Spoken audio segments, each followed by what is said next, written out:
नमस्कार दोस्तों। Donald Trump को नोबेल पुरस्कार चाहिए, अरविंद केजरीवाल को नोबेल पुरस्कार चाहिए, और मनीष सिसोदिया हो या सत्येंद्र जैन, इन्हें भारत रत्न चाहिए। राहुल गांधी को संघर्ष चाहिए, न्याय चाहिए, और इस देश के लोगों को बाढ़ से निजात चाहिए। इस देश के लोगों को गिरते हुए पुलों से निजात चाहिए। इस देश के लोगों को जलभराव से निजात चाहिए। इस देश के लोगों को सड़कों पर, ट्रेन में, जहाजों में होती मौत से निजात चाहिए। इस देश के युवाओं को रोजगार चाहिए और इस देश की लड़कियों को सुरक्षा चाहिए। हर किसी को यह चाहिए, लेकिन साहब यह सरकार कुछ भी देने में सक्षम नहीं है।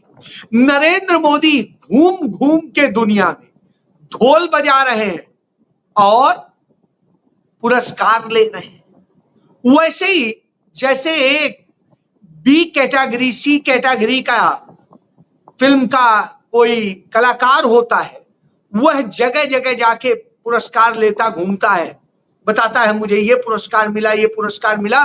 उसी तरीके से नरेंद्र मोदी पुरस्कार लेते घूम रहे, तो भाई सब पर प्रभाव। तो अब बात करता हूं, दुनिया में अमेरिका का बड़ा नाम होता था। यह होता था कि अमेरिका अमेरिका अमेरिका। उस अमेरिका के लोगों ने ऐसा प्रेसिडेंट चुना कि साहब जहां देखिए वही पता चलता है एक फुकरा है क्या, लंपट है क्या है वो।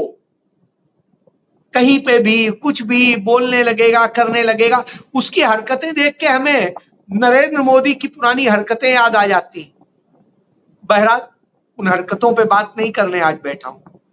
आज बात इस पर करने बैठा हूं कि इसका नतीजा ये है, वो दुनिया में कहता है नहीं, चाहे जितना कर लो, मैं इतना कर लूं, फिर भी मुझे नोबेल नहीं देंगे।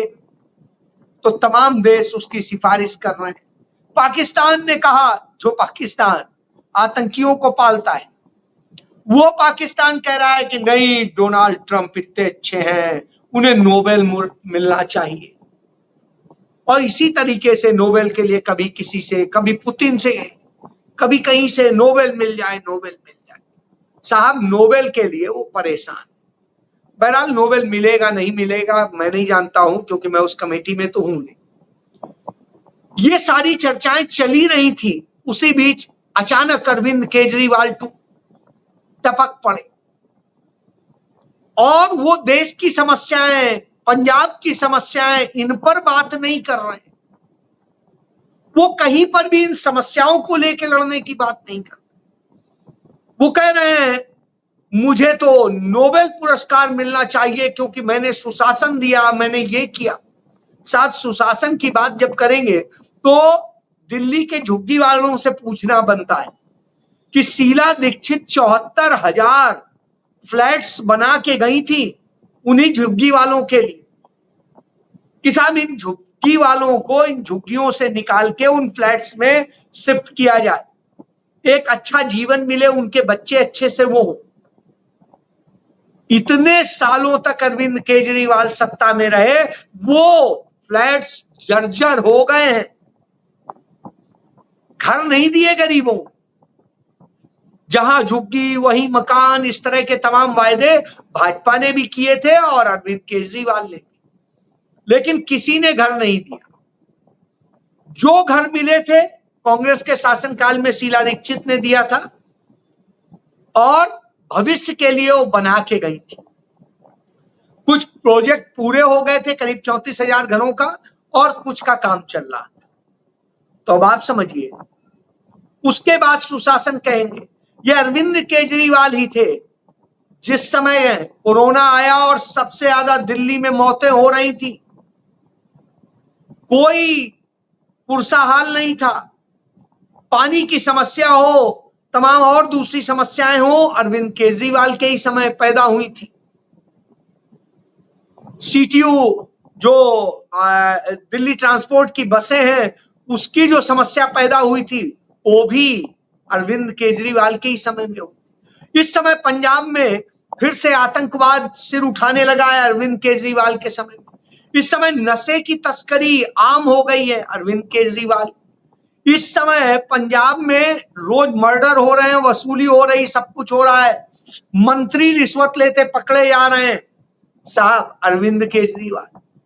तो ऐसे अरविंद केजरीवाल को नोबेल पुरस्कार चाहिए क्योंकि वो सुशासन चलाते थे। इधर वही अरविंद केजरीवाल कहते हैं कि हमारे मंत्री मनीष सिसोदिया और सत्येंद्र जैन को भारत रत्न मिलना चाहिए।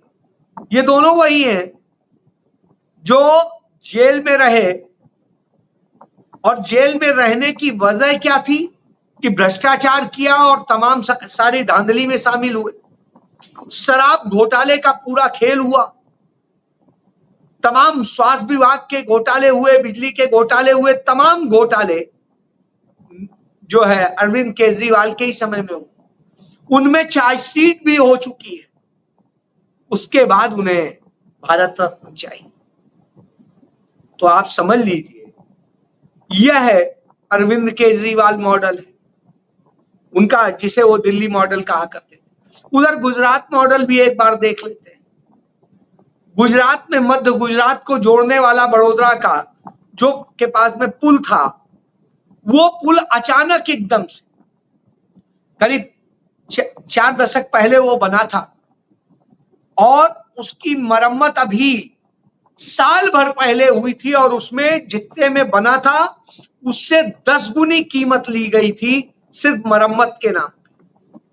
और साहब अचानक वो एकदम से टूटता है अर्थ से। एक गाड़ी तो बीच में ही फंसी रहती, बाकी गाड़ियां नीचे चली जाती, और जब वो टूट के गिरता है तो साहब 10 लोगों की मौत हो चुकी है अभी तक, आगे कितनी और होगी पता नहीं।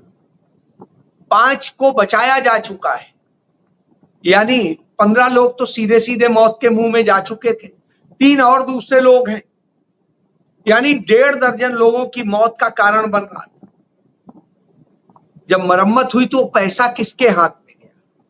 सब मोदी जी के लोग ही तो कराते हैं वहां का। तो वही गुजरात मॉडल, और वो मॉडल सब जगह हुआ।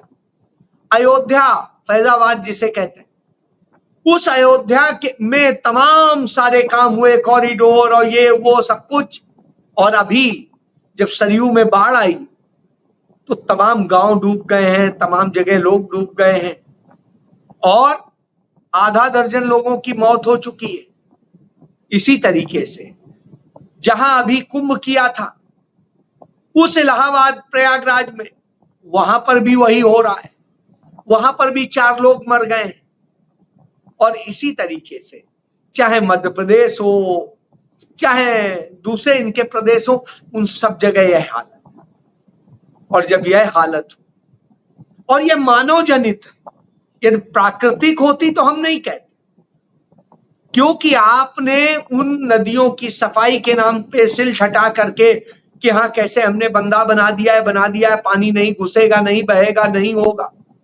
इंफ्रास्ट्रक्चर टूट रहा है, पुल टूट रहे हैं, सड़कें टूट रही हैं, रेलवे स्टेशन जो है क्षतिग्रस्त हो रहे हैं और एयरपोर्ट हो रहे हैं। जब यह सब कुछ हो रहा तो साहब सुशासन नरेंद्र मोदी का। तो अब आप जान लीजिए यही गुजरात मॉडल। अब इस गुजरात मॉडल का एक दूसरा रूप देख लीजिए। नरेंद्र मोदी जानते हैं कि अब वो जीतने की स्थिति में नहीं, जनता उनसे सवाल करने लगी। तो वो तो पिछले 8 दिनों से विदेश भ्रमण पे हैं, ऐश कर रहे हैं, और विदेश भ्रमण के दौरान नामीबिया जाते हैं और वहां पे ढोल बजा के और तमाम बातें करते हैं कि अरे इन दशकों में आने वाला अकेले मैं ही व्यक्ति हूं जो नामीबिया आया, और जाने क्या क्या बताते हैं। आप शायद बहुत सारे लोगों ने इस देश के नाम नहीं सुना होगा, और जिन्होंने सुना होगा वो ये भी नहीं जानते क्या कंट्रीब्यूशन है और क्या है। लेकिन साहब नरेंद्र मोदी अपने गुणगान कराने के लिए तो सब जगह जाएंगे, जहां जाते हैं वहीं पुरस्कार दे दो वाली स्टाइल, तो पुरस्कार लेते रहते। तो ट्रंप मांग रहा है नोबेल, अरविंद केजरीवाल मांग रहे हैं, नरेंद्र मोदी कह रहे हैं ना सही नोबेल अपने अपने देशों के सबसे बड़े दे दो, फिर भारत रत्न तो हम खुद ही ले लेंगे, वो हमारे यहाँ। तो अब आप समझ लीजिए, यह है भारत बनाया है। तो निश्चित रूप से नरेंद्र मोदी को भारत रत्न मिलना चाहिए कि उन्होंने भारत के चुनाव आयोग, आरएसएस बीजेपी का चुनाव आयोग बना दिया है, उसका एजेंट बना दिया। और यह बात मैं नहीं कह रहा हूं, यह बात बिहार की जनता कहती है, जिसे भारत के नेता प्रतिपक्ष राहुल गांधी कहते हैं। राहुल गांधी अपनी भांजी की डिग्री का जो कार्यक्रम था उसमें हिस्सा लेने गए हुए थे, वहां से लौट के आए, आते ही वो बिहार चले गए पटना, और वहां जाकर के उन्होंने सबसे पहले लोकतंत्र की, संविधान की लड़ाई शुरू की। वहां आरजेडी और वामपंथी दलों के साथ मिलकर के उन्होंने आईटी चौक से लेकर के एक रैली भी निकाली और साथ साथ पूरा विरोध प्रदर्शन किया। उसमें संबोधित करते हुए उन्होंने बताया कि किस तरह से इस देश के चुनाव आयोग महाराष्ट्र में, हरियाणा में चुनाव को लूटा है, किस तरह चोरी किए हैं आपके वोट, और उन बेईमानी के जरिए बनी है सरकार। उस सरकार के वो सारे डेटा बताते हैं और फिर वो बताते हैं कि अब उनकी बिहार लूटने की कोशिश है। उसके पहले लोकसभा चुनाव में भी इन्होंने ये काम किया था। तो ये सारे खेल हुए थे, लेकिन अब बिहार में नहीं होने देंगे, तो इसकी लड़ाई लड़ रहे हैं, और इसकी लड़ाई अब सड़क पर लड़ी जा रही। जो बात जनता कहती थी, देर आए दुरुस्त आए, बिहार की जनता उनके साथ खड़ी है। आज बिहार में ऐसा चक्का जाम है कि न दुकानें खुली हैं, न कोई गाड़ियां चल रही, सब कुछ ठप पड़ा है। और इतना बड़ा बंद बहुत दिनों बाद बिहार में ने देखा है। बिहार में बीते दिनों जंगल राज हुआ है, ऐसा जंगल राज जिसकी आप कल्पना नहीं कर सकते। अभी भाजपा के ही व्यापारी नेता थे, उनको खेमका को मार डाला गया, उसके अलावा 2 लोगों की गोली मार के हत्या कर दी गई, फिर कहीं डायन बता के हत्या कर दी जाती है 5 लोगों की, कहीं इसी तरीके से तमाम किस्से हो रहे हैं। और ये किस्से लगातार हो, यह नहीं है कि एक दिन हो गया और खत्म हो गया, रोज हो रहा है। और जब रोज हो रहा हो तो बात तो बनती है कर, उस पर चुनाव आयोग ताकीद नहीं कर रहा है, उस पर भारत सरकार ताकीद नहीं कर रही। वो तो साहब चुनाव कैसे लूटा जाए इसकी साजिश रची है, और इसके लिए पूरे प्रदेश में जो मतदाता सूची को पुनः निरीक्षण कराने और विशेष निरीक्षण कराने का जो खेल शुरू किया गया, वह बताता है कि चुनाव के ऐन वक्त आखिर ऐसी क्या जरूरत पड़ती। जिस वोटर लिस्ट से चुनाव हुआ, पिछला चुनाव हुआ, उन सबकी समीक्षा करके अभी आप चुनाव कराइए, उसके बाद में नई वोटर लिस्ट अपडेट कर लीजिएगा। लेकिन नहीं साहब, उसके पहले क्यों? क्योंकि 20% लोगों के वोट काटने हैं, और ये 20% कौन है? जो दूसरी पार्टियों के समर्थक है। यदि ये 20% एक साथ आ गए तो नरेंद्र मोदी कहीं टिकेंगे नहीं, इसलिए वो घबराए हुए हैं, डरे हुए हैं और यह कर रहे हैं। और वही साजिश पूरे बिहार में चल रही।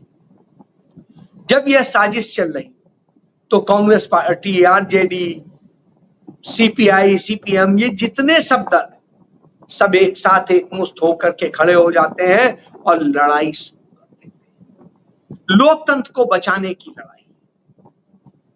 राहुल गांधी यह आराम नहीं करते हैं कि मैं इतनी दूर से आया हूं, आराम फरमा लूं, बल्कि लड़ाई लड़ते हैं। इसी लड़ाई की तो जरूरत थी, और यह लड़ाई यूपी में अखिलेश यादव नहीं लड़ रहे हैं, उधर शरद पवार नहीं लड़ रहे हैं, उधर दूसरे और नहीं लड़ रहे हैं, लेकिन राहुल गांधी अपने कमिटमेंट के साथ में लड़ाई कर रहे हैं।